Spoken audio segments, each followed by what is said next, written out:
Você é aquilo que você pensa. James Allen e Ricardo S. Marques. Prefácio. Este pequeno volume, resultado de meditação e experiência, não tem a intenção de ser um tratado exaustivo sobre o tão falado poder do pensamento. Ele é particularmente sugestivo que explanatório, sendo seu objetivo estimular homens e mulheres à descoberta e percepção da verdade que eles próprios são os construtores de si mesmos, em virtude dos pensamentos que eles escolhem e encorajam, que a mente é o tecelão mestre, tanto da vestimenta interna do caráter como da vestimenta externa da circunstância, e que, como eles podem até aqui ter tecido em ignorância e dor, eles podem agora tecer em esclarecimento e felicidade. James Allen. Capítulo 1. Pensamento e caráter. O aforisma, como um homem pensa em seu coração assim ele é, não somente abrange todo o ser de um homem, mas é tão compreensivo ao ponto de atingir cada condição e circunstância de sua vida. Um homem é literalmente aquilo que ele pensa, sendo seu caráter a soma completa de todos os seus pensamentos. Assim como a planta brota, e não poderia existir sem a semente, da mesma forma cada ato de um homem brota das sementes ocultas do pensamento, e não poderia ter aparecido sem elas. Isso se aplica igualmente àqueles atos chamados espontâneos e não premeditados, assim como àqueles que são deliberadamente executados. O ato é o florescer do pensamento, e alegria e sofrimento são seus frutos, deste modo um homem colhe o fruto doce ou amargo de sua própria seara. Pensamento na mente que nos molda. O que nós somos. Através do pensamento forjamos e construímos. Se a mente de um homem tem pensamentos maus, dor virá sobre ele assim como vem a carroça atrás dos bois.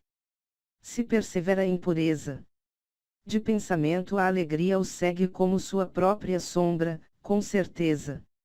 O homem é um resultado da lei, e não uma criação por artifício, e causa e efeito são tão absolutos e indesviáveis no reino oculto do pensamento quanto no mundo das coisas visíveis e materiais. Um caráter nobre e celestial não é uma coisa de favor ou sorte, mas é o resultado natural do esforço contínuo em pensar retamente, o efeito de uma profunda associação com pensamentos celestiais. Um caráter ignóbil e bestial, pelo mesmo processo, é o resultado de um contínuo acolhimento de pensamentos vis. O homem é feito ou desfeito por si mesmo, no arsenal do pensamento ele forja as armas com as quais destrói a si próprio. Ele também cria as ferramentas com as quais constrói para si mansões celestes de alegria, força e paz. Através da escolha certa e aplicação correta do pensamento, o homem ascende à divina perfeição; através do abuso e aplicação incorreta do pensamento, ele desce abaixo do nível da besta.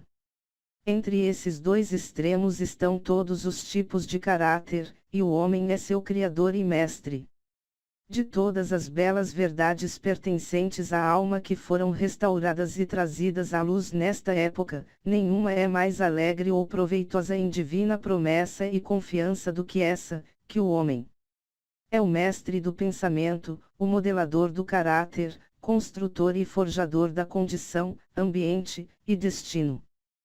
Como um ser de poder, inteligência e amor, e o senhor de seus próprios pensamentos, o homem possui a chave para cada situação, e carrega dentro de si o poder transformativo e regenerativo pelo qual ele faz de si próprio o que ele deseja.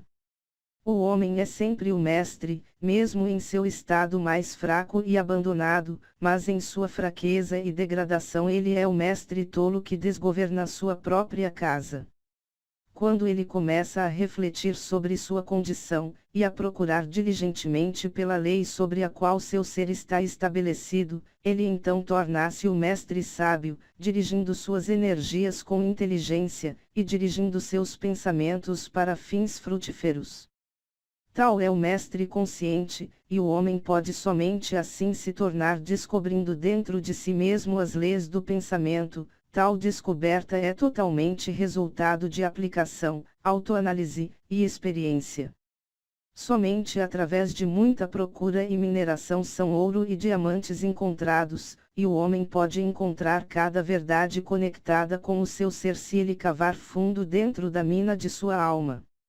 E que ele é o criador de seu caráter, o moldador da sua vida, e construtor do seu destino, ele pode provar sem erro, se ele cuidar, controlar, e alterar seus pensamentos, traçando seus efeitos sobre si mesmo, sobre outros, e sobre sua vida e circunstâncias, se ele ligar causa e efeito por meio de prática paciente e investigação, utilizando cada experiência sua, mesmo a mais trivial, como meio de obter conhecimento sobre si mesmo. Nessa direção, como em nenhuma outra, está a lei absoluta que aquele que busca achará e aquele que bate abrir-se-lhe-á, pois somente pela paciência, prática e incessante insistência pode um homem entrar através da porta do templo do conhecimento. Capítulo 2. Efeito do pensamento sobre as circunstâncias. A mente de um homem pode ser comparada a um jardim, que pode ser inteligentemente cultivado ou deixado crescer abandonado, mas se cultivado ou negligenciado, ele deve, e irá, produzir. Se sementes úteis não forem colocadas dentro dele, então uma abundância de sementes inúteis de ervas daninhas irão cair ali dentro, e continuarão a produzir sua espécie. Assim como um jardineiro cultiva seu canteiro, mantendo-o livre de ervas daninhas, e plantando as flores e frutos que ele requer, igualmente pode um homem cultivar o jardim de sua mente, arrancando e jogando fora todos os pensamentos errados, inúteis, e impuros, e cultivando com perfeição as flores e frutos de pensamentos retos, úteis, e puros. Através deste processo, mais cedo ou mais tarde, um homem descobre que ele é o jardineiro mestre de sua alma, o dirigente de sua vida. Ele também revela, dentro de si, as leis do pensamento, e entende com crescente exatidão, como as forças do pensamento e elementos da mente operam na moldagem do seu caráter, circunstâncias, e destino. Pensamento e caráter são um, e como o caráter pode somente manifestar-se e descobrir-se através do ambiente e circunstância, as condições externas da vida de uma pessoa irão sempre estar harmoniosamente relacionadas com o seu estado interno. Isso não significa que as circunstâncias de um homem em um determinado momento são uma indicação de seu caráter completo, mas que aquelas circunstâncias estão intimamente conectadas com algum fator pensamento vital dentro dele que, naquele momento, elas são indispensáveis ao seu desenvolvimento. Cada homem está onde está pela lei do seu ser. Os pensamentos que ele tem construído dentro de seu caráter o trouxeram até ali, e na organização de sua vida não existe nenhum elemento de sorte, mas tudo é o resultado de uma lei que não pode errar. Isso é tão verdade em relação àqueles que se sentem em desarmonia com o seu meio, como aos que estão contentes com ele. Como um ser progressivo e em evolução, o homem está onde ele está para que ele possa aprender que ele pode crescer, e ao aprender a lição espiritual que cada circunstância contém para ele, ela vai embora e dá lugar a outras circunstâncias. O homem é golpeado pelas circunstâncias enquanto ele pensar que é uma criatura de condições externas. Mas quando ele entende que ele é um poder criativo, e que ele pode comandar o solo oculto e as sementes do seu ser, de onde as circunstâncias brotam, ele então torna-se o legítimo mestre de si próprio. Que circunstâncias nascem do pensamento? Cada homem que tenha por algum período de tempo praticado autocontrole e autopurificação sabe, pois ele terá notado que a alteração em suas circunstâncias foi em exata proporção com a sua condição mental alterada. Isso é tão verdade que quando um homem sinceramente trabalha para remediar os defeitos em seu caráter, e faz progresso imediato e marcante, ele passa rapidamente por uma sucessão de vicissitudes. A alma atrai aquilo que ela secretamente abriga, aquilo que ela ama, e também aquilo que ela teme.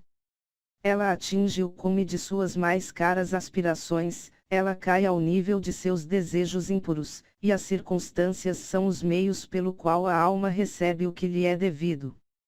Cada semente de pensamento semeada ou deixada cair dentro da mente, criando raiz lá, produz sua espécie, florescendo mais cedo ou mais tarde em ação, e trazendo seu próprio fruto de oportunidade e circunstância. Bons pensamentos trazem bons frutos, maus pensamentos maus frutos. O mundo externo da circunstância molda-se ao mundo interno do pensamento, e condições externas agradáveis e desagradáveis são fatores que determinam o bem-estar final do indivíduo. Como o ceifeiro de sua própria colheita, o homem aprende tanto pelo sofrimento como pela felicidade. Seguindo os mais secretos desejos, aspirações, e pensamentos pelos quais ele permite ser dominado, perseguindo imaginações impuras ou firmemente trilhando a estrada de esforços vigorosos e elevados, um homem finalmente chega à fruição e realização nas condições externas de sua vida. As leis de crescimento e ajustamento estão em efeito em todos os lugares. Um homem não vem à destituição ou prisão pela tirania do destino ou circunstância, mas pela trilha de pensamentos vis e desejos baixos. Muito menos um homem de mente pura cai repentinamente na criminalidade pela pressão de qualquer mera força externa. O pensamento criminoso tinha por muito tempo sido secretamente alimentado dentro do coração, e a hora da oportunidade revelou seu poder acumulado. A circunstância não faz o homem, ela o revela a si próprio. Não existem condições como cair no vício e seus respectivos sofrimentos senão por inclinações viciosas, ou ascender à virtude e sua pura felicidade senão pelo cultivo contínuo de aspirações virtuosas. E o homem, portanto, como o senhor e mestre do pensamento, é o construtor de si próprio, o modelador e autor do seu meio. Já ao nascer, a alma é o que ela é, e a cada passo de sua peregrinação terrena ela atrai aquelas combinações de condições que a revelam, que são as reflexões de sua própria pureza e impureza, sua força e fraqueza. Os homens não atraem aquilo que eles querem, mas aquilo que eles são. Seus caprichos, fantasias, e ambições são frustrados a cada passo, mas os seus pensamentos e desejos mais profundos são nutridos com seu próprio alimento, quer seja ele imundo ou limpo. A divindade que molda nossos destinos está dentro de nós mesmos, ela é o nosso próprio eu. O homem é algemado somente por si próprio. Pensamento e ação são os carcereiros do destino, eles aprisionam, sendo mesquinhos. Eles também são os anjos da liberdade, eles libertam, sendo nobres. Não o que ele deseja e pede em oração, é o que o homem consegue, mas aquilo que ele justamente merece. Seus desejos e orações são somente gratificados e respondidos quando eles se harmonizam com seus pensamentos e ações. À luz dessa verdade, o que, então, é o significado de lutar contra as circunstâncias? Isso significa que um homem está continuamente se revoltando contra um efeito exterior, enquanto o tempo inteiro ele está nutrindo e preservando sua causa dentro de seu coração. Essa causa pode tomar a forma de um vício consciente ou uma fraqueza inconsciente, mas seja lá o que for, obstinadamente retarda os esforços de seu portador, e assim clama bem alto por um remédio. Os homens são ansiosos para melhorar suas circunstâncias, mas são indispostos para melhorar a si mesmos. Eles, portanto, permanecem amarrados. O homem que não se afasta da autocrucificação jamais pode falhar em alcançar o objetivo que está em seu coração. Isso é verdade tanto das coisas terrenas como das coisas celestiais. Mesmo um homem cujo único objetivo é conseguir riquezas deve estar preparado para fazer grandes sacrifícios pessoais antes de alcançar seu objetivo, e quanto mais se pode dizer daquele que deseja alcançar uma vida forte e bem equilibrada. Eis aqui um homem que é miseravelmente pobre. Ele é extremamente ansioso para que seu meio e confortos do lar sejam melhorados.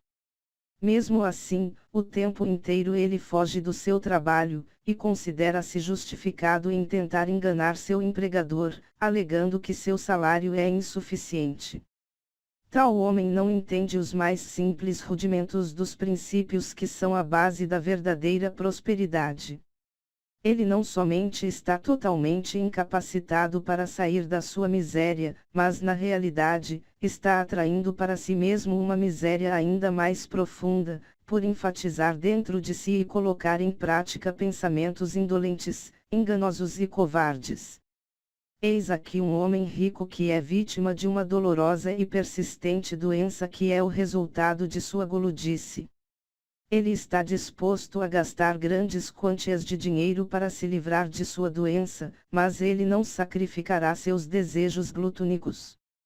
Ele quer gratificar seu paladar com comidas ricas e não naturais e ainda assim ter uma boa saúde.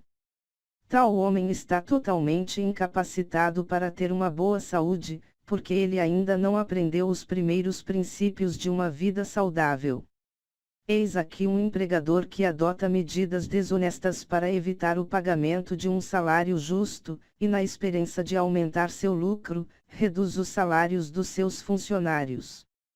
Tal homem está da mesma forma incapacitado para ter prosperidade. E quando se tornar um fracassado, tanto em relação à reputação como às riquezas, ele põe a culpa nas circunstâncias, não sabendo que ele é o único autor de sua própria condição. Eu apresentei esses 3 casos meramente como uma ilustração da verdade que o homem é a causa, embora quase sempre inconscientemente, de suas circunstâncias. Que, esperando sempre por um bom final, ele está continuamente frustrando sua realização por encorajar pensamentos e desejos que não podem jamais harmonizar-se com aquele fim. Tais casos poderiam ser multiplicados e variados quase interminavelmente, mas isso não é necessário. O leitor pode, se assim decidir, investigar a ação das leis do pensamento em sua própria mente e vida, e até que isso seja feito, meros fatos externos não podem servir como uma base de raciocínio. Circunstâncias, entretanto, são muito complicadas. O pensamento está tão profundamente enraizado, e as condições de felicidade variam tão amplamente com indivíduos, que a condição completa da alma de um homem, embora isso seja conhecido por ele próprio, não pode ser julgada por uma outra pessoa unicamente pelo aspecto externo de sua vida. Um homem pode ser honesto em certas direções, e ainda sofrer privações. Um homem pode ser desonesto em certas direções, e ainda adquirir riquezas. Mas a conclusão geralmente formada que um homem fracassa por causa de sua particular honestidade, e que o outro prospera por causa de sua particular desonestidade, é o resultado de um julgamento superficial, que considera que o homem desonesto é quase totalmente corrupto, enquanto o homem honesto é quase inteiramente virtuoso.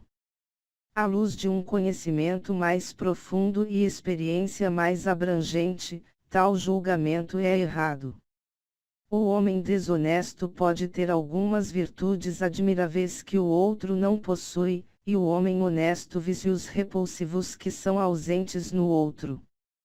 O homem honesto colhe os bons resultados de seus pensamentos e atos honestos, ele também traz sobre si os sofrimentos que seus vícios produzem. O homem desonesto, da mesma maneira, ceifa seu próprio sofrimento e felicidade. É agradável à vaidade humana acreditar que alguém sofre por causa da sua própria virtude. Mas só depois que um homem tenha extirpado cada pensamento doente, amargo e impuro de sua mente, e lavado cada mancha pecaminosa da sua alma, é que ele está em uma posição para saber e declarar que seus sofrimentos são resultado de suas boas ações, e não de suas más qualidades. E no caminho a esta perfeição suprema, ele terá encontrado em sua mente e vida, a grande lei que é absolutamente justa, e que não pode pagar o bem com o mal, mal com o bem. Portador de tal conhecimento, ele então saberá, olhando para o seu passado de ignorância e cegueira, que sua vida é, e sempre foi, justamente ordenada, e que todas as suas experiências passadas, boas e más, foram o produto equitativo de seu ser não evoluído em evolução. Bons pensamentos e ações jamais podem produzir maus resultados. Maus pensamentos e ações jamais podem produzir bons resultados. Isso é simplesmente como dizer que nada pode vir do milho a não ser milho, das urtigas somente urtigas. Os homens entendem essa lei no mundo natural, e trabalham com ela. Mas poucos a entendem no mundo mental e moral, embora sua operação lá seja igualmente simples e inevitável, e eles, portanto, não cooperam com ela. Sofrimento é sempre o efeito do pensamento errado em alguma direção. É uma indicação de que o indivíduo está em desarmonia consigo mesmo, com a lei do seu ser. O único e supremo propósito do sofrimento é para purificar, para queimar tudo o que é inútil e impuro. Sofrimento cessa para aquele que é puro. Não existe nenhum objetivo em queimar o ouro depois que as impurezas já foram removidas, e um ser perfeitamente puro e esclarecido não poderia sofrer. As circunstâncias que um homem encontra com o sofrimento são o resultado de sua própria desarmonia mental. As circunstâncias que um homem encontra com a bem-aventurança, não possessões materiais, são o resultado de pensar retamente. Infelicidade, não a falta de possessões materiais, é o resultado do pensamento errado. Um homem pode ser amaldiçoado e rico, ele pode ser abençoado e pobre. Bênçãos e riquezas são somente unidas quando as riquezas são corretas e sabiamente usadas. E o homem pobre somente cai em infelicidade quando ele considera seu fardo como um fardo injustamente imposto. Indigência e indulgência são os dois extremos da miséria. Ambas são não naturais e o resultado de desordem mental. Um homem não está corretamente condicionado até que ele seja feliz, saudável, e um ser próspero. E felicidade, saúde, e prosperidade são o resultado de um ajustamento harmonioso do interior com o exterior, do homem com o seu meio. Um homem somente começa a ser um homem quando ele cessa de lamentar-se e condenar-se, e começa a procurar pela justiça oculta que regula a sua vida. E à medida que ele adapta a sua mente a esse elemento regulador, ele cessa de acusar os outros como a causa de sua condição, e constrói a si próprio em pensamentos fortes e nobres. Ele cessa de chutar contra as circunstâncias, mas começa a usá-las como auxílio para o seu mais rápido progresso, e como um meio de descobrir os poderes ocultos e possibilidades dentro de si mesmo. Lei, não confusão, é o princípio dominante no universo. Justiça, não injustiça, é a alma e a substância da vida. E retidão, não corrupção, é a força que molda e faz mover no governo espiritual do mundo. Sendo dessa maneira, o homem tem simplesmente que endireitar-se para compreender que o universo é correto, e durante esse processo de endireitar-se, ele entenderá que ao alterar seus pensamentos em relação às coisas e outras pessoas, as coisas e outras pessoas alterarão da mesma forma em relação a ele. A prova dessa verdade está em cada pessoa, e portanto ela permite fácil investigação através de introspecção sistemática e autoanálise. Deixe um homem radicalmente alterar seus pensamentos, e ele ficará assombrado com a rápida transformação que se efetuará nas condições materiais de sua vida. Os homens imaginam que o pensamento pode ser mantido em segredo, mas não pode. Ele rapidamente cristaliza-se em hábito, e hábito solidifica-se em circunstância. Pensamentos bestiais cristalizam-se em hábitos de embriaguez e sensualidade, que solidificam-se em circunstâncias de destituição e doença. Pensamentos impuros de qualquer natureza cristalizam-se em hábitos nervosos e confusos, que solidificam-se em circunstâncias distrativas e adversas. Pensamentos de medo, dúvida e indecisão cristalizam-se em hábitos fracos, covardes e irresolutos, que solidificam-se em circunstâncias de fracasso, indigência e dependência. Pensamentos preguiçosos cristalizam-se em hábitos de falta de higiene e desonestidade, que solidificam-se em circunstâncias de sujeira e mendicância. Pensamentos odiosos e condenatórios cristalizam-se em hábitos de acusação e violência, que solidificam-se em circunstâncias de ofensa e perseguição. Pensamentos egoístas de qualquer forma cristalizam-se em hábitos de egocentrismo, que solidificam-se em circunstâncias mais ou menos desesperadoras. Por outro lado, pensamentos belos de todos os tipos cristalizam-se em hábitos de gentileza e bondade, que solidificam-se em circunstâncias felizes e radiantes. Pensamentos puros cristalizam-se em hábitos de temperança e autocontrole, que solidifica-se em circunstâncias de repouso e paz. Pensamentos de coragem, autoconfiança e decisão cristalizam-se em hábitos viris, que solidificam-se em circunstâncias de sucesso, plenitude e liberdade. Pensamentos energéticos cristalizam-se em hábitos de limpeza e industriosidade, que solidificam-se em circunstâncias de prazer. Pensamentos amáveis de perdão cristalizam-se em hábitos de gentileza, que solidificam-se em circunstâncias protetoras e preservativas. Pensamentos de amor e altruísmo cristalizam-se em hábitos de esquecer-se de si próprio pelos outros, que solidificam-se em circunstâncias de prosperidade certa e duradoura, e riquezas verdadeiras. A persistência em uma determinada linha de pensamento, seja ela boa ou má, não pode falhar em produzir seus resultados no caráter e circunstâncias. Um homem não pode diretamente escolher suas circunstâncias, mas pode escolher seus pensamentos, e assim indiretamente, ainda que seguramente, moldar suas circunstâncias. A natureza ajuda cada homem para a gratificação dos pensamentos que ele mais encoraja, e oportunidades são apresentadas que irão rapidamente trazer à tona tanto bons como maus pensamentos. Deixe um homem cessar de seus pensamentos pecaminosos, e todo o mundo se suavizará em relação a ele, e estarão prontos para ajudá-lo. Deixe-o por de lado seus pensamentos fracos e doentios, e oportunidades irão jorrar para apoiar suas fortes resoluções. Deixe-o encorajar bons pensamentos, e nenhum mau destino o amarrará à miséria e vergonha. O mundo é seu caleidoscópio, e as combinações variadas de cores que a cada momento sucessivo se apresentam a você, são as imagens estranhamente ajustadas de seus pensamentos em constante movimento. Você será o que deseja ser, deixe o fracasso encontrar seu falso conteúdo naquele mundo pobre, ambiente.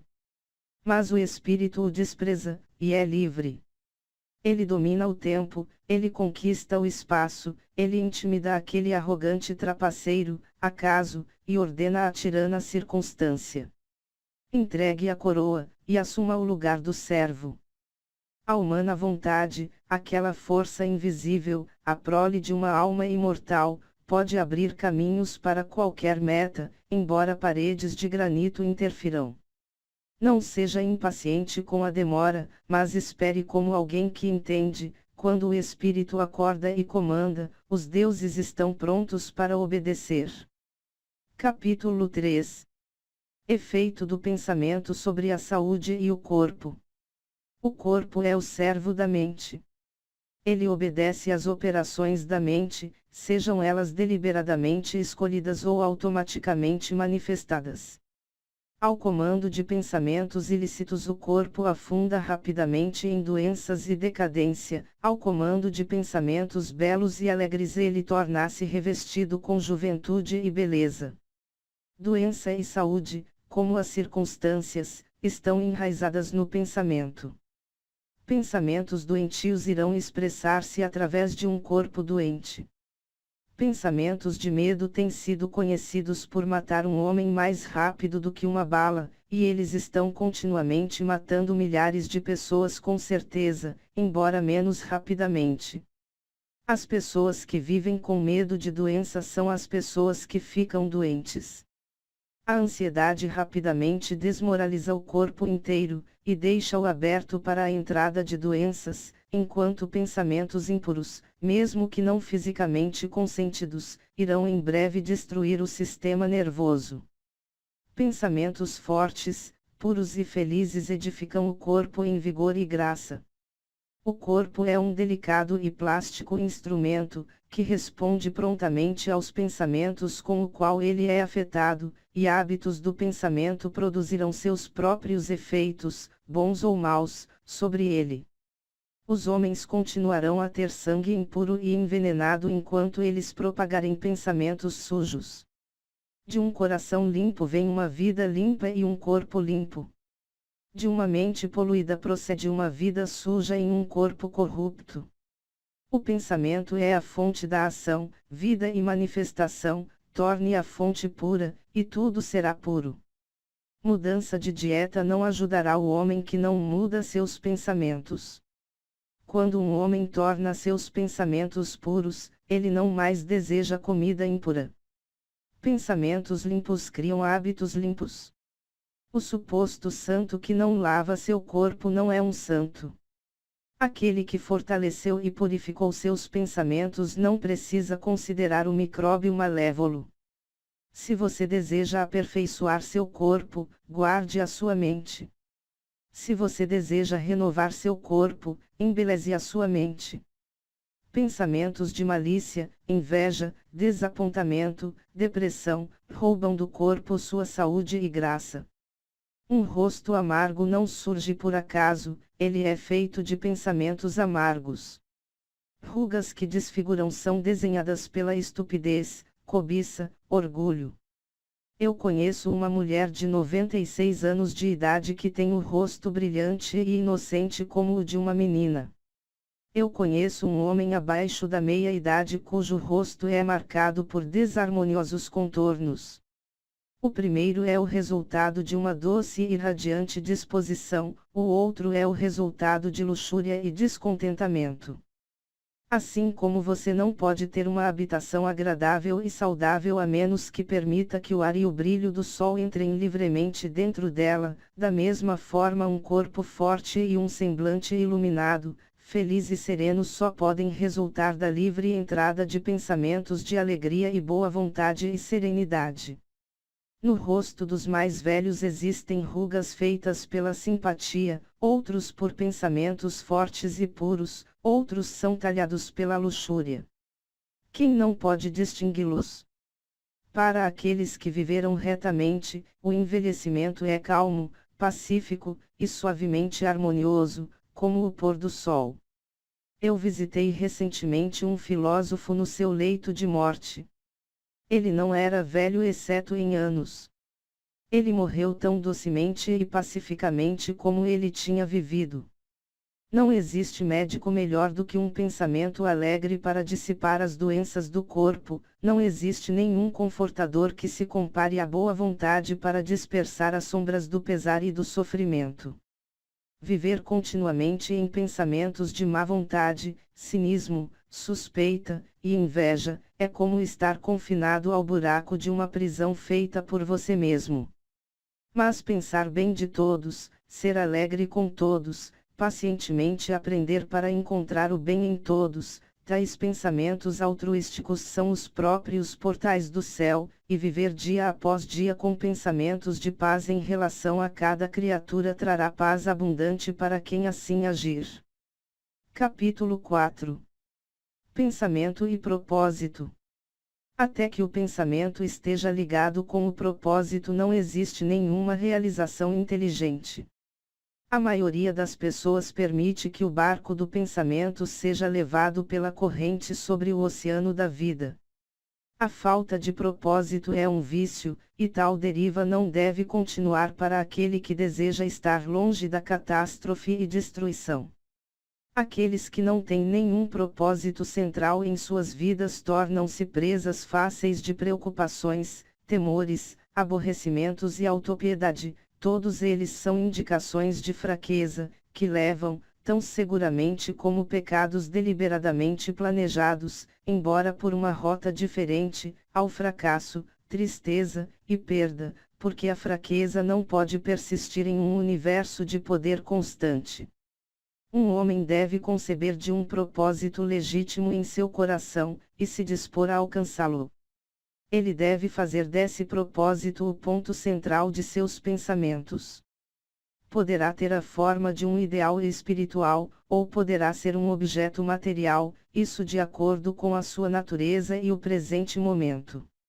Mas seja lá o que for, ele deve focalizar firmemente suas forças do pensamento sobre o objetivo que ele colocou diante dele. Ele deve fazer desse propósito seu dever supremo, e deve devotar-se à sua realização, não permitindo que seus pensamentos vaguem em meio a fantasias efêmeras, anseios e imaginações.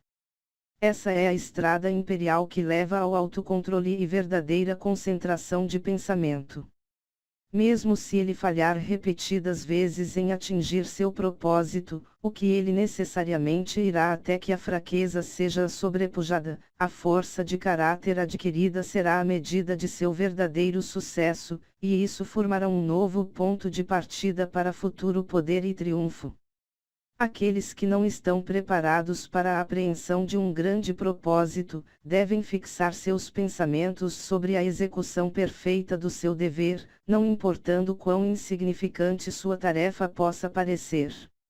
Somente dessa maneira os pensamentos podem ser reunidos e focalizados, e resolução e energia desenvolvidos, o que sendo feito, não existe nada que não possa ser realizado. A alma mais fraca, conhecendo sua própria fraqueza, e acreditando nessa verdade, que força pode somente ser desenvolvida através de esforço e prática, irá de uma vez começar a exercitar-se, e adicionando esforço a esforço, paciência a paciência, e força a força, jamais cessará de se desenvolver, e irá finalmente crescer divinamente forte. Assim como o homem fraco fisicamente pode tornar-se forte através de treinamento diligente e paciente, da mesma forma o homem de pensamentos fracos pode torná-los fortes através de exercitar-se em pensar retamente. Eliminar a falta de propósito e fraqueza, e começar a pensar com propósito, significa entrar para o ranking daqueles fortes que somente reconhecem o fracasso como um dos caminhos para a realização, que tornam todas as condições como seus servos, e que pensam vigorosamente, empreendem destemidamente, e alcançam com mestria. Tendo concebido do seu propósito, um homem deve mentalmente traçar um caminho reto para a sua realização, não olhando para a direita nem para a esquerda. Dúvidas e temores devem ser rigorosamente excluídos, eles são os elementos desintegradores que destroem a linha reta do esforço, tornando-a torta, ineficaz, inútil. Pensamentos de dúvida e temor nunca realizam nada, e jamais podem. Eles sempre levam ao fracasso. Propósito, energia, poder para fazer, e todos os pensamentos vigorosos cessam quando a dúvida e o temor tomam conta. A vontade de fazer brota do conhecimento de que podemos fazer. Dúvida e temor são os grandes inimigos do conhecimento, e quem os encoraja, que não os mata, frustra-se a cada passo. Aquele que conquistou a dúvida e o temor venceu o fracasso. Cada pensamento seu está aliado com poder, e todas as dificuldades são bravamente enfrentadas e sabiamente sobrepujadas. Seus propósitos são plantados na hora certa, e eles florescem e dão fruto que não cai prematuramente no solo. Pensamento aliado destemidamente com propósito torna-se força criativa. Quem sabe isso está pronto para tornar-se algo muito mais alto e mais forte do que apenas um mero punhado de pensamentos oscilantes e sensações flutuantes. Quem faz isso torna-se o controlador consciente e inteligente de seus poderes mentais. Capítulo 5. O fator pensamento na realização. Tudo o que um homem alcança e tudo o que um homem deixa de alcançar é o resultado direto de seus próprios pensamentos. Em um universo perfeitamente ordenado, onde perda de equilíbrio significaria total destruição, responsabilidade individual deve ser absoluta. As fraquezas e virtudes de um homem, pureza e impureza, são dele mesmo, e não de outrem. Elas foram causadas por ele mesmo, e não por um outro, e elas podem ser alteradas somente por si próprio, nunca por um outro. Sua condição e também sua, e não de um outro homem. Seu sofrimento e sua felicidade vêm de dentro. Assim como ele pensa, assim ele é, ao continuar a pensar, assim ele permanece. Um homem forte não pode ajudar um mais fraco a menos que o mais fraco esteja disposto a ser ajudado, e ainda assim o homem fraco deve tornar-se forte por si próprio. Ele deve, através de seus próprios esforços, desenvolver a força que ele admira no outro.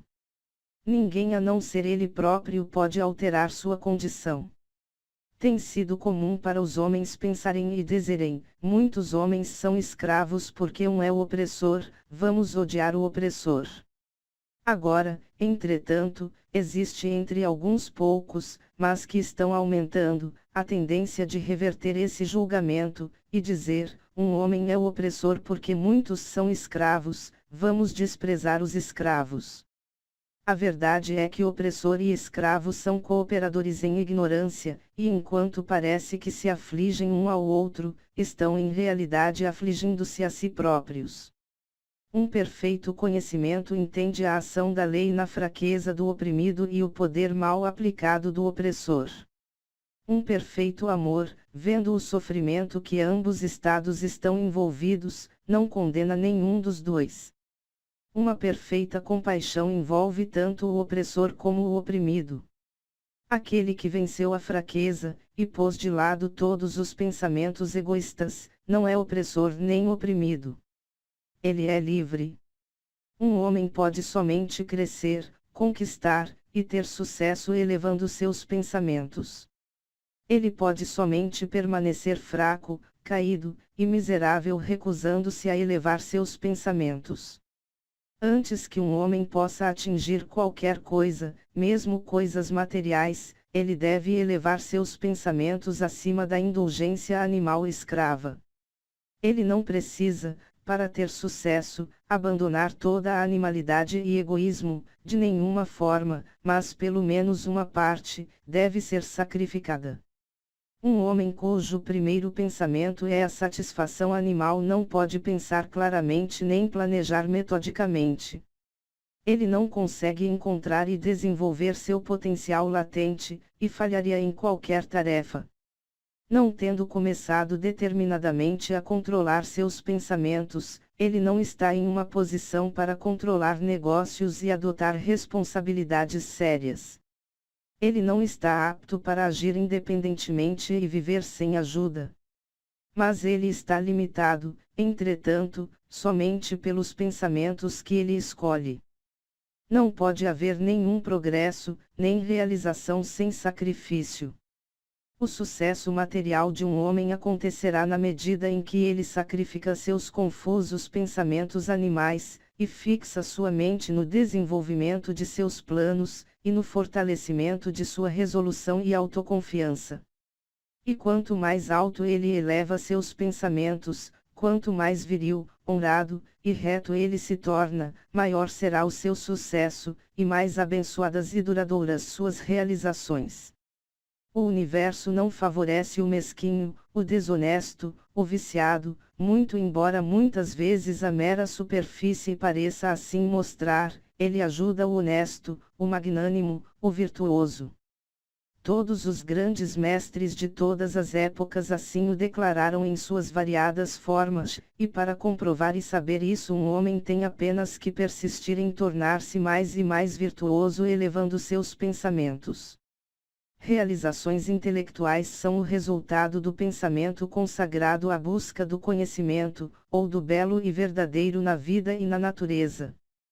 Tais realizações podem estar algumas vezes conectadas com a vaidade e a ambição, mas elas não são o resultado daquelas características.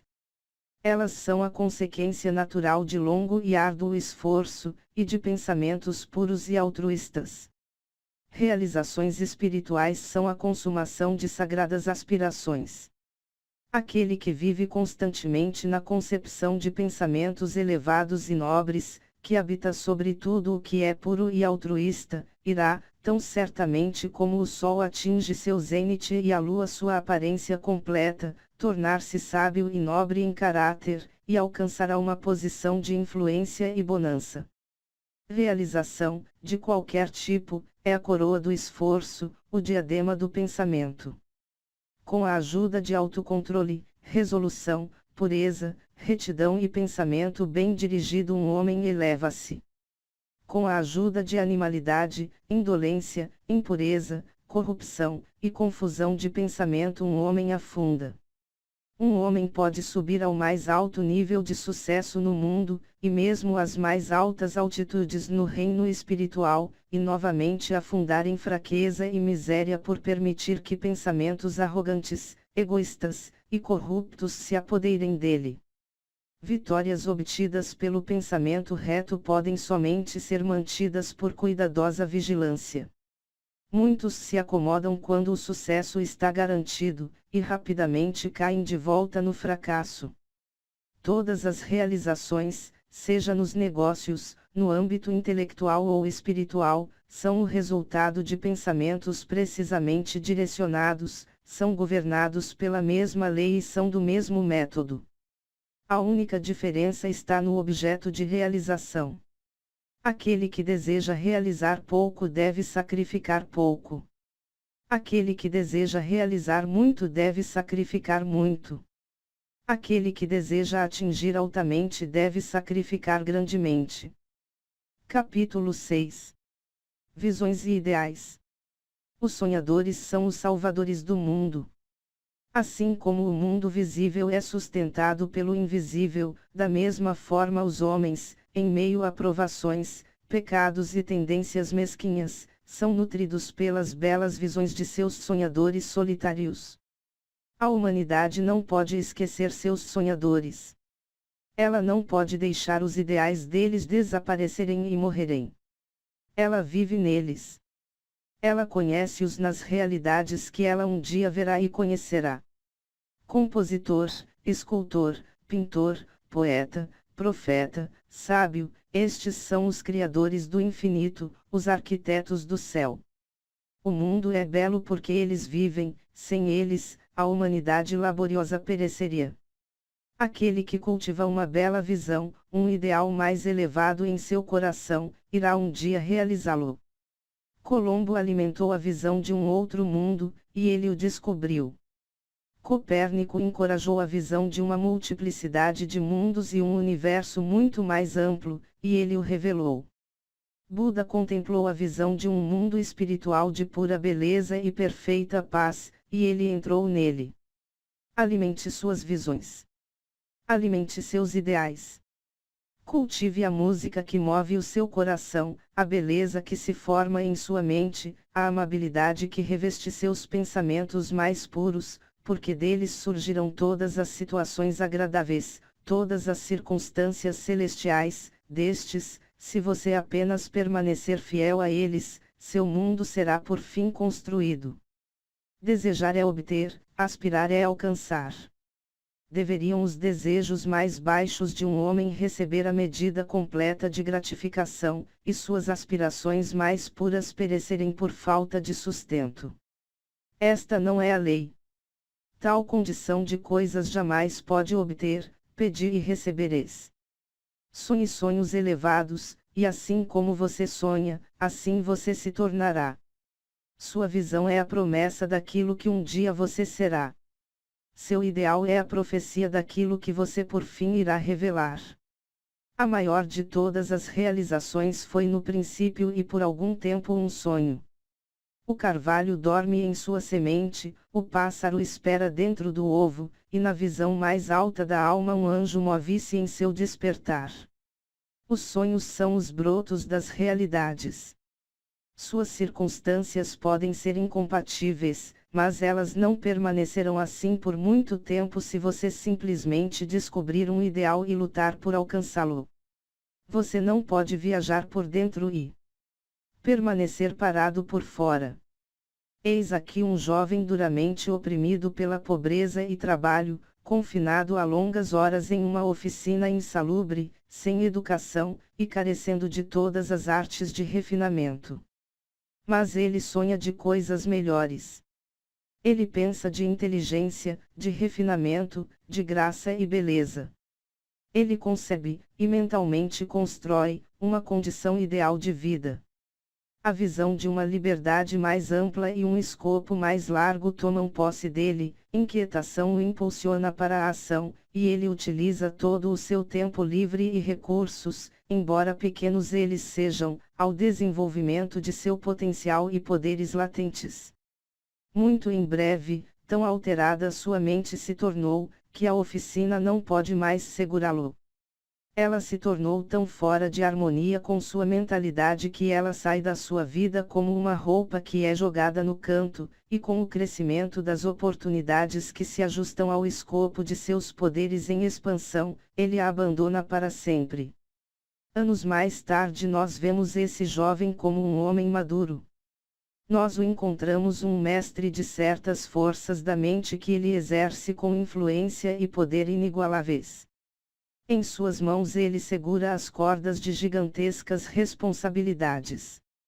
Ele fala, e vidas são mudadas. Homens e mulheres se apegam às suas palavras e pensamentos e remodelam seu caráter, e como o sol, ele torna-se o centro fixo e luminoso onde destinos inumeráveis circundam. Ele realizou a visão da sua juventude. Ele tornou-se um com o seu ideal.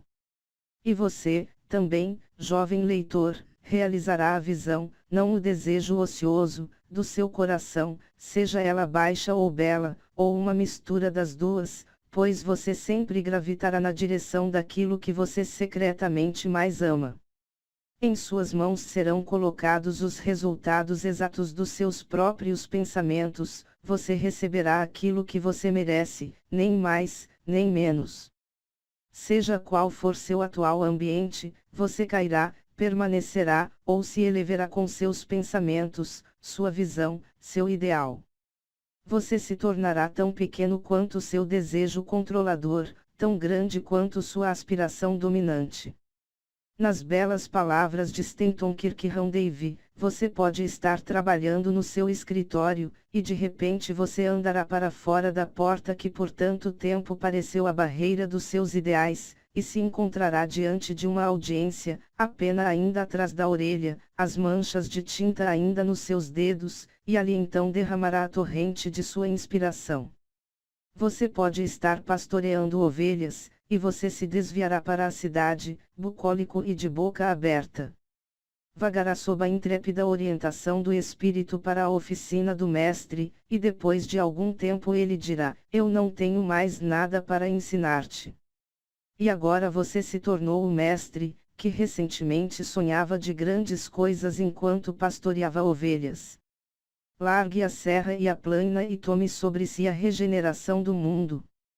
O irrefletido, o ignorante, e o indolente, vendo somente os efeitos aparentes das coisas e não as coisas em si, falam de sorte, de destino, e acaso. Vendo um homem tornar-se rico, eles dizem: quanta sorte ele tem. Observando um outro tornar-se intelectualizado, eles exclamam: quão favorecido ele é. E notando a santidade de caráter e ampla influência de um outro, eles comentam: como a sorte o ajuda a cada passo. Eles não veem as provações, fracassos e lutas que esses homens voluntariamente encontraram para ganhar sua experiência. Eles desconhecem os sacrifícios que eles fizeram, os esforços destemidos que eles desenvolveram, a fé que eles exerceram, para que pudessem sobrepujar o então aparente insuperável, e realizar a visão de seu coração. Eles não sabem da escuridão e angústia, eles somente veem a luz e alegria, e chamam isso de sorte, não vendo a longa e árdua jornada, mas somente contemplam a agradável distinção, e chamam isso de boa fortuna, não entendem o processo, mas percebem somente o resultado, e chamam isso de acaso.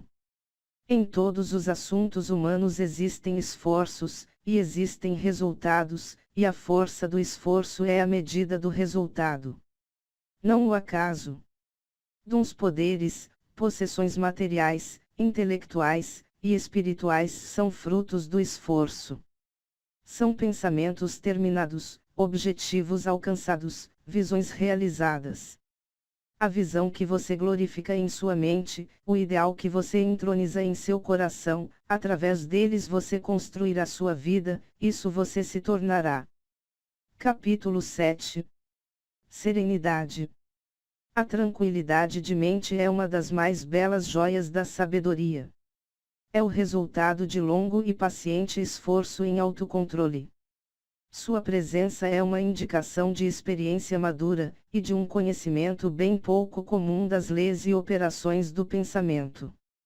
Um homem torna-se calmo à medida que ele entende a si próprio como um ser que se eleva através do pensamento, pois tal conhecimento necessita o entendimento dos outros como resultado do pensamento. Ao desenvolver um entendimento correto, e ver mais e mais claramente as relações internas das coisas pela ação da causa e efeito, ele cessa de se afobar e de se irritar, de se preocupar e de se lamentar, e permanece equilibrado, constante, sereno. O homem calmo, tendo aprendido a governar a si próprio, sabe como adaptar-se aos outros, e eles, em retorno, reverenciam sua força espiritual, e sentem que podem aprender com ele e confiar nele. Quanto mais tranquilo um homem se torna, maior é o seu sucesso, sua influência, seu poder para o bem. Mesmo o empreendedor comum notará que a prosperidade do seu negócio aumenta quando ele passa a desenvolver um maior autocontrole e tranquilidade, pois as pessoas sempre preferirão negociar com um homem cujo comportamento é vigorosamente uniforme. O homem forte e calmo é sempre amado e reverenciado. Ele é como uma árvore que dá sombra em uma terra árida, ou como uma rocha acolhedora em meio a uma tempestade. Quem não ama uma pessoa de coração tranquilo, de temperamento doce, equilibrada em todas as coisas? Não importa se chove ou se faz sol, ou que qualquer mudança ocorra para os possuidores dessas bênçãos, pois eles são sempre doces, serenos e calmos. Esse raro equilíbrio de caráter é a última lição da cultura, é o florescer da vida, o frutificar da alma. Tão precioso como a sabedoria, mais desejável do que ouro, sim, mais do que o fino ouro. Quão insignificante a mera busca do dinheiro parece em comparação com uma vida serena, uma vida que habita no oceano da verdade, abaixo das ondas, além do alcance das tempestades, em eterna calma. Quantas pessoas conhecemos que amargam suas vidas, que arruinam tudo o que é doce e belo com temperamentos explosivos, que destroem seu equilíbrio de caráter, e envenenam seu próprio sangue. É uma questão se a grande maioria das pessoas não arruinam suas vidas e estragam sua felicidade pela falta de autocontrole. Quão poucas pessoas nós encontramos na vida que são bem balanceadas, que têm aquele raro equilíbrio que é característico do caráter refinado. Sim, a humanidade surge com incontrolável paixão, está tumultuada com desgovernada tristeza, e jogada de um canto para o outro pela ansiedade e dúvida. Somente o homem sábio, somente aquele cujos pensamentos são controlados e purificados, faz com que os ventos e tempestades da alma o obedeçam. Almas sacudidas pela tempestade, aonde quer que estiverdes, sob quaisquer condições em que vives, sabei disto: no oceano da vida as ilhas que abençoam estão sorrindo, e as costas ensolaradas do vosso ideal esperam a vossa chegada. Mantei vossa mão firmemente sobre o lemo do pensamento.